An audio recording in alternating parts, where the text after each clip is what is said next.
Good afternoon, everyone. I am Dalton Ross, Executive Editor-at-Large of Entertainment Weekly Magazine and host of EW Live on SiriusXM. Before we get going, I want to let you know that while New York Comic Con has gone virtual, you can still grab a rad 2020 NYCC badge collection featuring, yes, AMC's The Walking Dead. So make sure to score those because all profits go to the First Responders Children Foundation, which is very, very cool. Hit the link in the video description below to go check them out. Okay, I am positively thrilled to be here with you today as part of the first ever Walking Dead Showrunners Summit at New York Comic Con. No actors allowed. Rita's tried to get in there. We said, nice try, buddy. Julia Ormond pleaded with us. We told her, go spend some time with your Emmy. Coleman Domingo attempted to bribe us with an invitation to a bottomless brunch. That one was actually hard to turn down. I got to be honest, that sounds pretty sweet. But no, it's just us. And by us, I'm happy to introduce our esteemed panel. We have showrunner of The Walking Dead, Angela Kang, with us. There she is. We have showrunner of Fear the Walking Dead, Andrew Chambliss. We have showrunner of Fear the Walking Dead, Ian Goldberg. We have showrunner of Walking Dead World Beyond, Matt Negrete. And what is Scott Gimple doing here? Negrete, did you invite him? Like, what is this you're doing? I said no, do not let him pass the waiting room, I told people. They didn't listen. Norman shoved me in. It is Walking Dead Chief Content Officer, the big boss man, Scott Millhouse Gimple, everyone, is here as well. There he is. Well done. I'm really excited to have you guys here together, talk about sort of some of your writers' rooms, sort of the way the Walking Dead universe has started to cross-pollinate a little more. Have you guys cross-pollinate? Talk about your own shows, maybe talk about some of the other shows. The one thing you guys all have in common is that you do all work closely with Mr. Gimple, and I want to ask about that because I can never quite nail Scott and his taste down. Like, we talk Star Wars all the time, and I still don't understand how he could like Solo as much as he did. But maybe he's just a contrarian. I don't know. I can't figure it out. But like, what is it like for you guys when you're working with Scott? You're pitching story ideas for Scott. Give us a little window into that, Angela. I'll start with you. First of all, I'll say that Scott is a contrarian. Anybody that has known Scott for some length of time will know that he will have like a very strong opinion about, certain pop culture things. So he'll come in with a hot take on a movie that is completely the opposite of like anybody else, and he will defend it to the death. And sometimes you're not sure if he's being serious or if he's just kind of messing with you a little bit, but that's like one of the delightful things about Scott. I don't know. Scott and I have worked together a long time now. We both came into the Walking Dead staff the same year. So we worked together on staff. Like, I always loved working with Scott. Like, he's always had such passion and vision and would just fight for ideas so hard. Like, sometimes to the point where I was like, oh man, like, it's making me nervous. You're going at this one more time. But like, a lot of those ideas ended up being some of the most memorable things in the show. So like, that's something I really admire about Scott. And then it's like, he took over the show, and I feel like we always had a great working relationship. And now in his new role, I feel like whenever I'm like, Scott, I need your help with something, he's like right there and has my back. And then other times it's like, he just gives me space, and that's great. So, I really enjoy it. I enjoy the collaboration and the fights about things such as the Star Wars. Our Venn diagram goes like this, though. It does. There's a lot of cross in the Venn diagram. Andrew and Ian. Andrew, what's it like for you guys working with Scott? How's that process work? How did this turn into this is your life? I'm so uncomfortable right now. Welcome to the Scott Gimple roast. Oh my God. Is Dennis Leary coming out? I think the thing that makes kind of the collaboration with Scott so kind of productive is that even if he doesn't totally agree with maybe an idea we have, he understands what it is that we really like about it or that what we value in it. And then he's very good at finding another way to that idea that maybe solves some of the narrative issues or some of the kind of universe issues. And I think that's the thing, is like we always can find the thing that we're on the same page about and then kind of build out from there. I think the other thing too is, and we learned this early on coming in, is you almost need to have a glossary of Gimpleisms when you read his notes in scripts, because he has a very particular way of saying things. Like he'll never, if he doesn't like something, he won't say, I don't know, but he'll just say, this is tricky. And I'm like, okay, he doesn't like it. Or here's a thinger. Yeah, well. Or here's the pickle. Here's the pickle. We're like, oh no, here's the problem. This is already the best Walking Dead panel ever. Yeah. How did this happen, man? There's also a little, also, Chambliss, there's a little bit of the tell, but I think it's a common tell, so I don't think I'm telling people that. The voice of the register goes up a little higher. Yes. Sure about something. Denise Hoot does can get that tone perfectly. Yeah. And I think the other thing, just in the positive thing, although we say all this out of love, is that Scott, I think, cares about this universe more than anyone else who works on it. So when he gives a note, and if it's something that we don't necessarily agree with, we really hear him out, because we know it comes from a place that's not just like, no, I think I have a better idea. It's because he really wants to, at least in the experience Ian and I have had, always want to tell the best version of the story. So, that's why I think we always take them so seriously. And then also to what Angela said is, he's also very good at saying, like, I'm here to help and guide you guys, but, this is your story to tell. So, have the space you need to do it. Right. So Scott, I'm curious because, you have these people, these three different writers' rooms, all working on story. And so what happens do you ever have to shut down an idea from one show because it might overlap or be too similar to something planned on another one? Like if Matt comes up to you and says, hey, I've got a great idea for World Beyond, but that Andrew and Ian might be working on something not identical, but a little similar on Fear. As you're looking at all the different pictures, how often do you have to navigate that? It doesn't come up all that much. I think one thing that actually comes up maybe a little more, and it's Walking Dead has less of a concern about it, is more the Simpsons did it of it all. Like, The Walking Dead's been around a long time. So sometimes it's less the current stories that are in sort of competition, but just the 10 years of Walking Dead, the 16 episodes a year, we can get close to things in the past. There have been some similar things even on the shows currently, but the shows are so different. And those things that occurred were in such different directions that it seemed silly not to do. In general, really try to let the shows tell the stories that they're telling. It's if they contradict each other or something like that, if they paint another show into a corner, narratively, that's tricky. But luckily, that really hasn't happened much. I'm sorry to bum you out, Dalton. No, it doesn't. It's just you wanted the blood sport of it all. I know. Stick them in the ring, put them in the octagon, just let them battle it out. As you guys, work on your own shows and you look at the other shows, has there ever been something, and Matt, we'll start with you, something from one of the other shows where you thought, oh man, that was cool. I wish we'd thought of that, or I wish we could have done that. Hit me up with something from one of the other shows as you're putting together World Beyond that really impressed you. Oh man, that's a good question. I'll say, because I worked on Walking Dead with Scott and Angela since season 4. So for me, it was always just about like doing something that kind of felt like different and distinct, but specifically, like I was kind of like, I think the biggest thing that I ran into, in creating that first season or co-creating it with Scott was just the idea of we wanted it to feel different, and so there was a lot of that.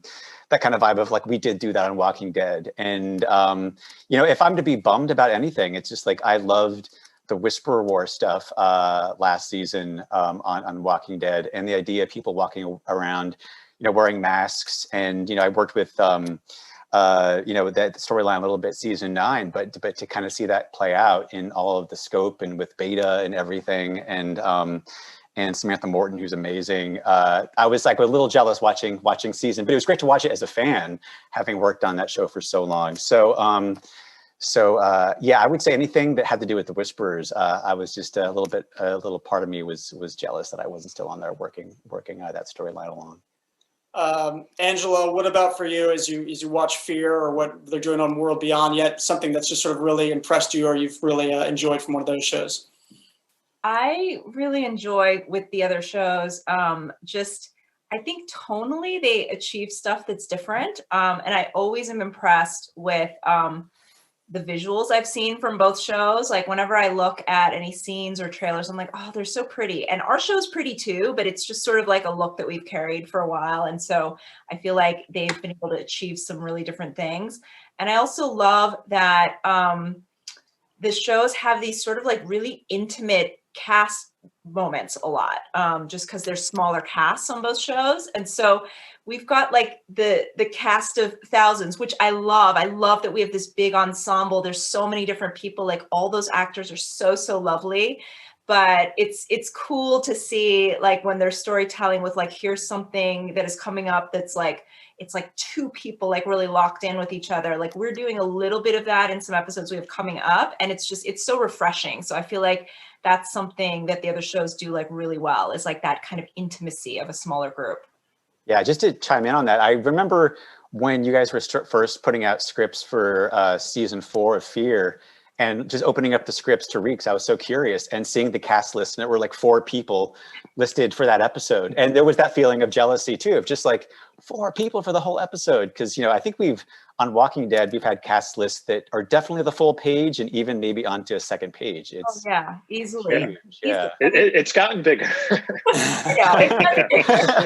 it's like we have 20 series regulars plus like an entire cast of just kind of like they're not series regulars, but they're recurring guest stars that have kind of like meaty roles. And so, like 4 is, 4 people, a story with 4 people. Man. Like it's so beautiful. Yeah. And Andrew and Ian, we'll start with you, Andrew. What's something on one of the other shows that really impressed you or you really liked? Yeah, I remember it was the opening of season 10, just that satellite, the image of the satellite crashing. And I can remember we all went to the season 10 premiere, and it was at Man's Chinese Theater, and it was kind of this big event. And I remember sitting there, I think next to Ian, and when that came on, I was like, oh my God, like I wish we had done that, because it was just so cool. Like you're so used to living in this world that's like on the ground in the woods, and and then to be reminded of kind of this lost world that still exists and see that come crashing down was such a cool kind of way to enter that story for the season. What about for you, Ian?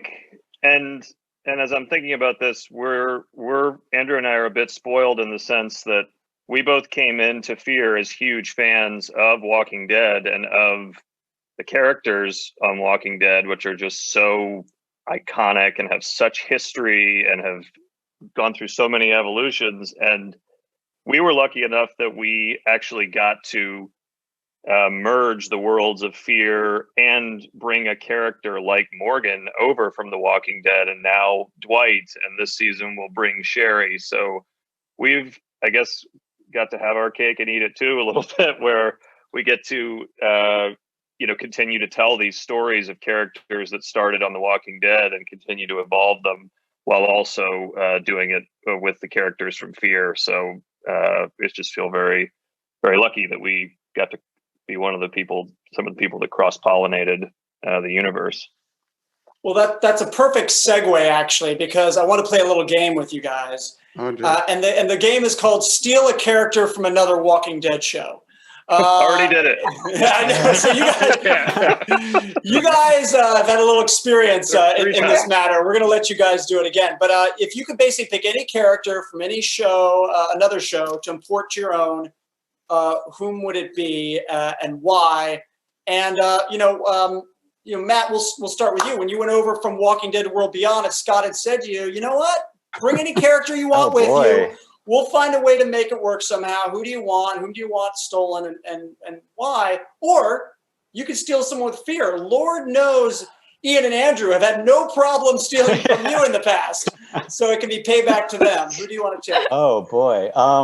You know what's funny is like this makes no sense whatsoever. So this is not about story value at all. It's just like I would love to have Alpha just to somehow interface with the character of Elizabeth, partly because I would love to see those two actors together. And the idea that like there's these two characters that have in a way similar philosophies, and that like they each have a certain structure and order to how they feel like they need to exist in the world. But at the same time, Elizabeth is this character who it's all about civilization for her, which is the thing that Alpha is against. So I think these two like women would have like just an interesting kind of coffee together if that were ever happen, where it's just like they would have this respect for each other, but yet total disrespect for the things that they hold most valuable to them. But story-wise, I don't know where we would go with that, but I would just love to write that scene. Yeah, my one-act play episode. I'd love to watch that scene. Angela, what about you? If you could take one character from one of the other shows. I mean, well, first of all, I would just steal back Morgan.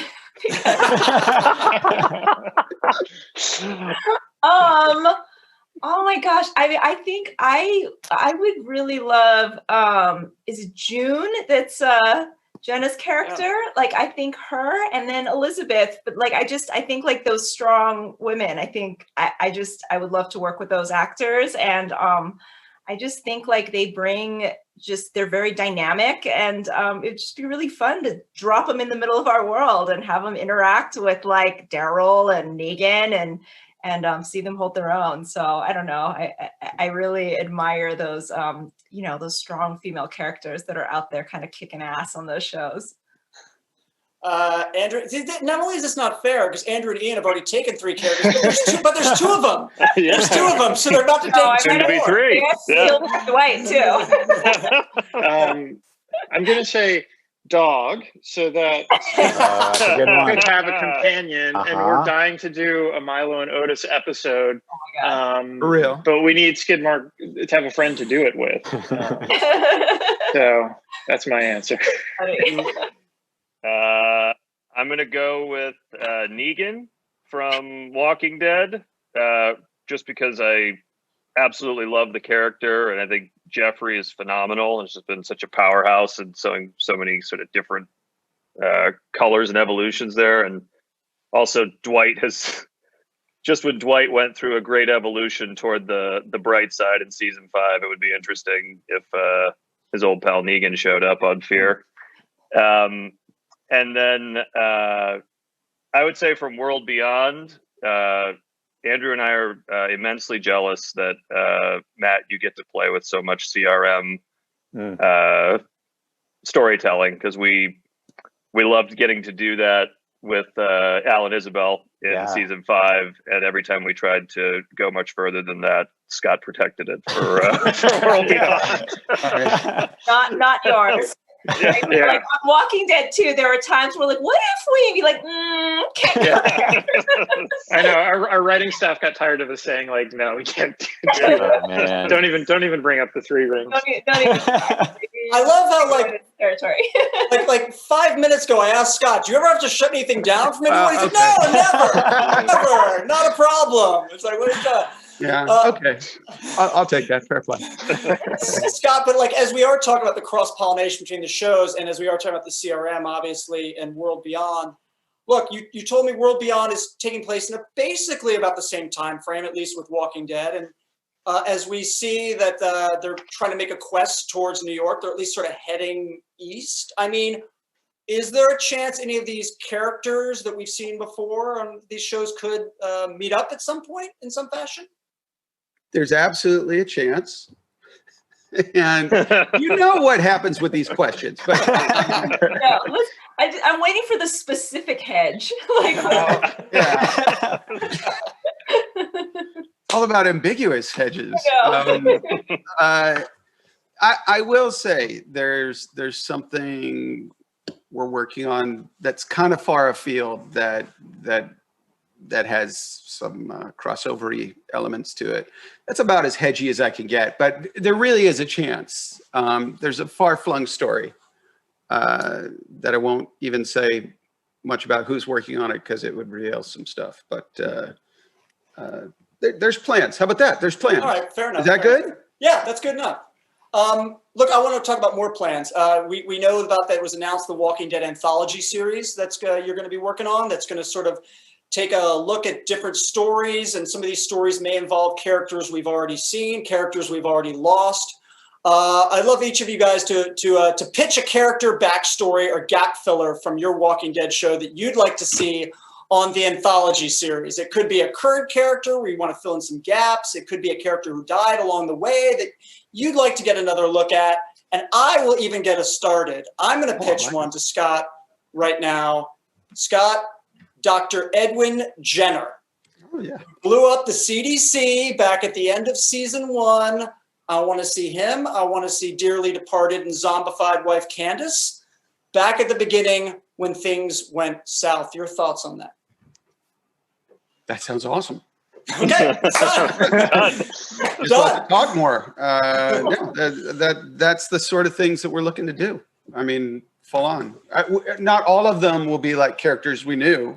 Right. Some of it will be brand new stuff, but yeah, that's exactly the sort of thing that we want to do.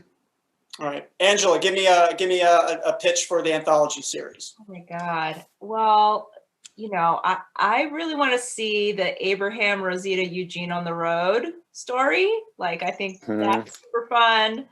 I wouldn't mind seeing the cannibals origin story. How do those Terminants start eating people? Yeah, I don't know. That's a great question, though. I feel like there's so many different stories you could pull from. So.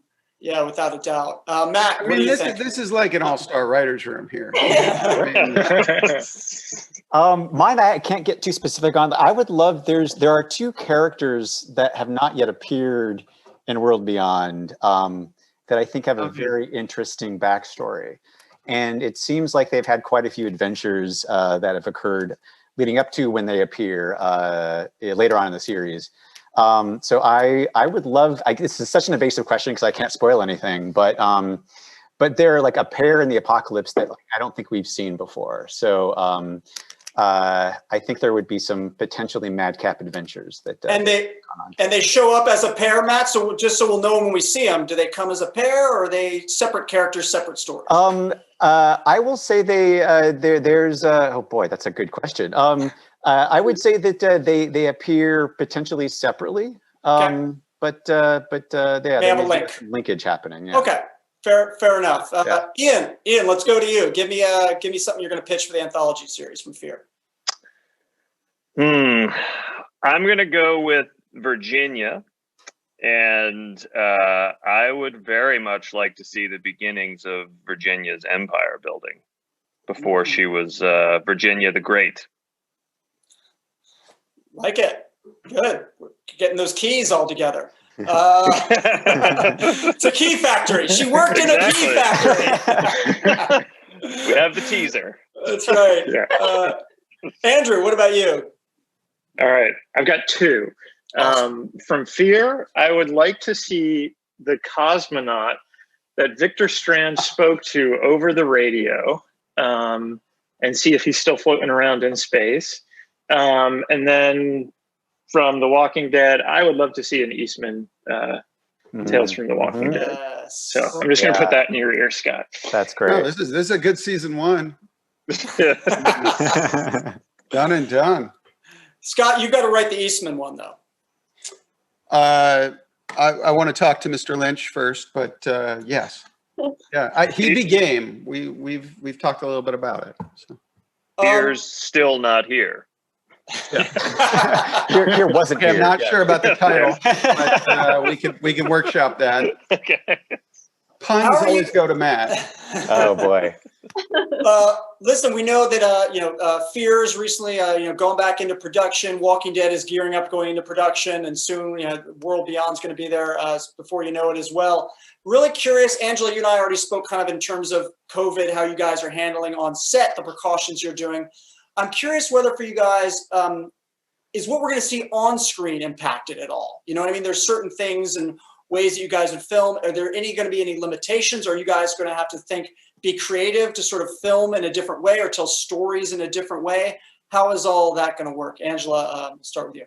Yeah, I mean, I think the big difference is going to be like when we come back, you know, usually we do like a giant season opener and there's like hordes and hordes of zombies and they're all crammed in spaces doing, you know, tons of action.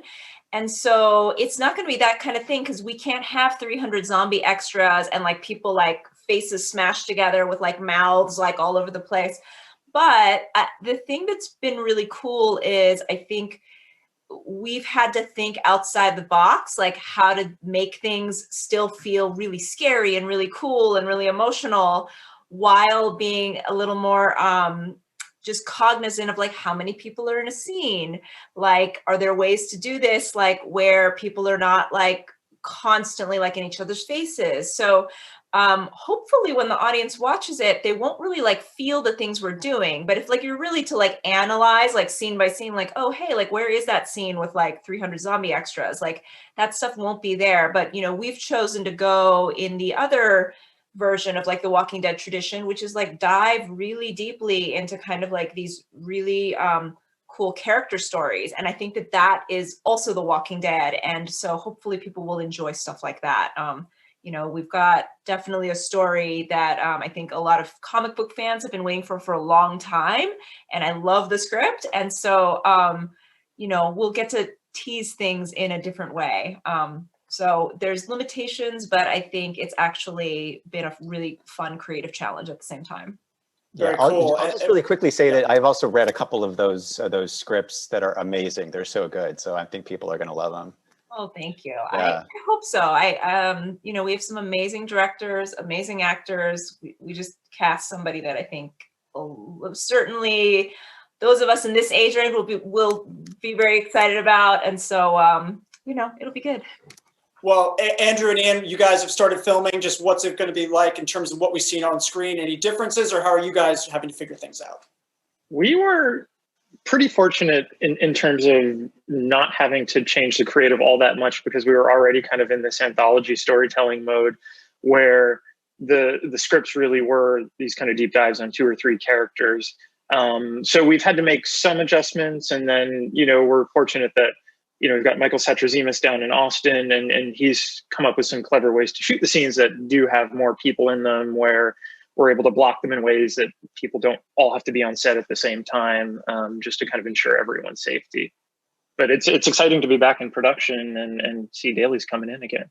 Nice that you got Mikey off the surfboard. Real quickly, Matt and Scott, as you guys have been talking about World Beyond Season 2, have you guys had to shift anything in terms of your storytelling? You know, we're in the process of taking a look at some things, and you know, we're in the fortunate place of, you know, being able to learn from what's working with you guys now that, you know, Fear, you guys are back up and running, and Angela, I know that Walking Dead's starting next week, I think. So, so for us, it's like we still got a little bit of time, even though it's right around the corner. So we're kind of evaluating things as things are happening, and we're adjusting some of the story, but nothing that in a major way yet. You know, we've broken the big chunk of the second season. Just have a couple more left to work on, but yeah, we're gonna take it as it comes, and we have some contingency plans in place. So should we have to scale back, but we'll see. Yeah. Can't wait to see what all of you guys are doing. They're going to kick us out of here in a second, so I think it's time for us to wrap up. But guys, I just want to say, first off, don't forget to pick up your Walking Dead New York 2020 badges, with all profits going to the First Responders Children's Foundation. Cannot emphasize that enough.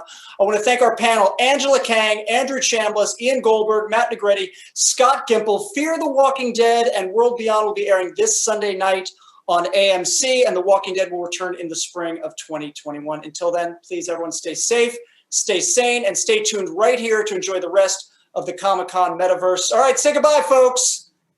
Bye. Bye. See you guys. We love Dalton. Thanks for watching. Dalton. Dalton Ross.